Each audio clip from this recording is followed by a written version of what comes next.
Hello and welcome to the animation video demonstration for Eucrasia, my final project. Here we can see the player, and the player is currently being animated by a third-party asset.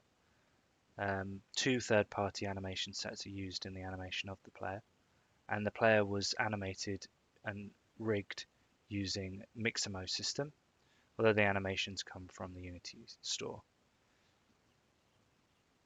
This allowed for me to quickly animate the player and focus on other areas of the prototype. The player itself was modelled in Maya and textured in Substance Painter by myself, and I felt that I needed to do this to get a player character which matched the research into the clothing and weapons of contemporary watchmen, an important factor in the story of the prototype and the wider game in general. So we can see that the player animation is being controlled by an animator controller, the animations of which are visible on the right hand side here in the animator. What I will do is I will zoom in here so you can see a little bit better. You've seen the broader animation tree. Here it is, a little more detail for you. So when the player moves, and the player moves using a custom script written in C#, which uses the Unity character controller as a basis, and the player moves by holding the W, A, S, and D keys, which is pretty standard across video games in PC. As different combinations of those keys are pressed, the player cycles between the different animations, and these animations all have transitions between them, or at least between the ones that make sense for them to have animations between. So currently, I just went up on a little slope there. So currently I'm holding the S key and we're moving backwards. And if I were to hold the D key as well, we move back and right. The D key on its own, we strafe right. The W and D key, we move right and forward. The W key forward, etc. These animations being managed in this system allow for smooth transitions between all states. Where there are not direct transitions, they transition via the idle state. However, these are for more abrupt changes of direction, and so this is, I think, acceptable. Also on this animation tree is the jump animation, which, when the player presses space, a small upward force is applied before gravity is reapplied, and the falling animation is played along with a landing animation when contact is remade with the ground. Now that contact is detected by a small sphere on the player's feet, or at the bottom of the player I should say, which once in contact with the ground stops the downward force.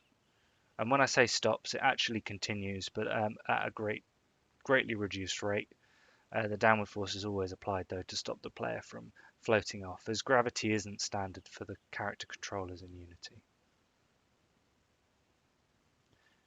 Now, these animations can also be played in conjunction with others, and those other animations are divided into animation layers.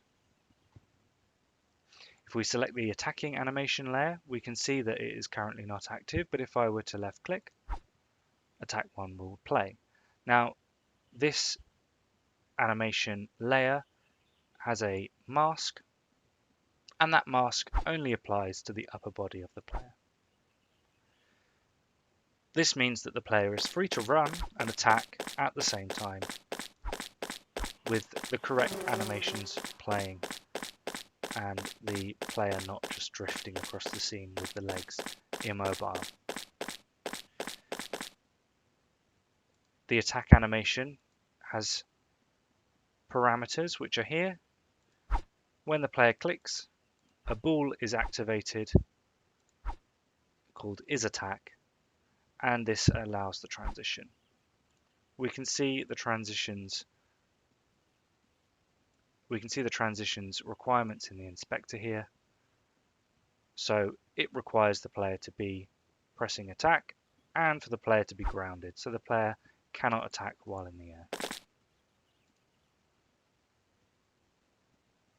All animations are disabled upon death, and so that's why the death animation is not counted in the conditions here. All animations apart from the death animation, the current animation, are disabled at that point. We can see also that there is the attack but also attack combo, and that's activated on the double click as explained in the enemy video, as well as holding shift and clicking for a power attack. Now you may have seen that there's a link between attack 2 and attack 3, attack 3 being the power attack, which is currently cooling down, attack 3 being the power attack, and attack 2 being the double click. Initially it was planned for a triple click to be an option to enable the power attack. However, I felt that when developing that combat system, it reduced the number of options available for the player in the way they wanted to play it, and instead of becoming a valuable resource of power attacks waiting for a cooldown, it has essentially turned combat into how fast the player can click, which is not what I wanted for the combat system. I wanted there to be a bit more of an element of tactics involved. Returning to the animation layers, there is also the blocking layer. Now, the blocking layer activates when the right mouse button is pressed.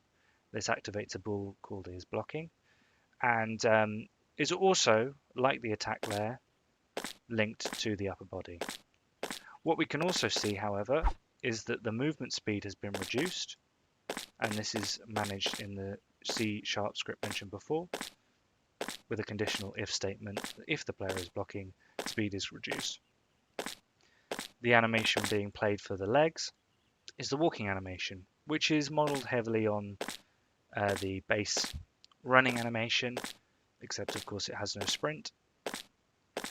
And this allows the player to have the same level of movement as with the running, except for the reduced speed and with an animation that is more fitting.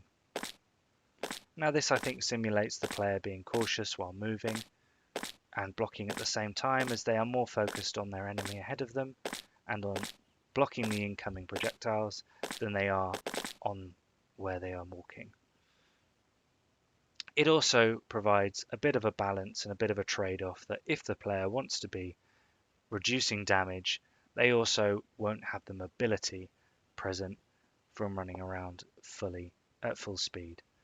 So there's a trade-off, and players can decide whether or not they want to have that mobility and try and dodge the attacks, or just simply use the block and accept that a little bit of damage will come through, but much less, and the humoral alignment will remain unchanged. All of these add together to increase the complexity of the combat system and increase the options available to the player as they play. That concludes the animation portion of these videos. Thank you very much for watching.